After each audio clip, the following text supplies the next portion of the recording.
రేపు రాష్ట్ర cabinet meeting జరగనుంది. సాయంత్రం 5 గంటలకి ప్రగతి భవన్లో జరిగే భేటీలో కొత్త పథకాల మీద నిర్ణయం తీసుకుంటారు. కొన్ని ఆర్డినెన్స్లు కూడా తీసుకురానుంది సర్కార్. దీంతో పాటు 3 ఏళ్ల పాలన, భూముల అక్రమ రిజిస్ట్రేషన్ల మీద మంత్రులతోటి మాట్లాడతారు సీఎం కేసీఆర్. ఇంకా ఈ రోజు సాయంత్రం రాజ్భవన్ కు పోయి గవర్నర్ తోటి మాట్లాడారు ముఖ్యమంత్రి.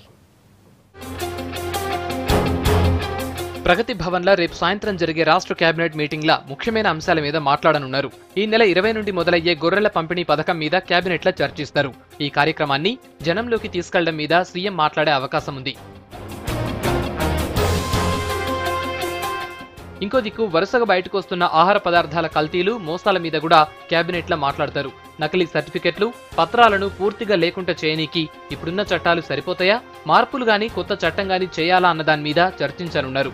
గ్యాంబ్లింగ్ మీద, నకిలీ విత్తనాల నిరోధం మీద ఆర్డినెన్స్ ను ఆమోదించనుంది కేబినెట్. ఇక మియాపూర్ల ప్రభుత్వ భూముల అక్రమ రిజిస్ట్రేషన్ మీద కూడా కేబినెట్ల చర్చ జరిగే అవకాశం ఉంది. రేపు కేబినెట్ మీటింగ్ ఉండడంతోని ఈ రోజు రాజ్ భవన్ల గవర్నర్ ను కలిశారు సీఎం కేసీఆర్. భూముల అక్రమ రిజిస్ట్రేషన్లు, విత్తన చట్టం, కల్తీల చట్ట సవరణ మీద గవర్నర్ తోని మాట్లాడినట్టు తెలిసింది.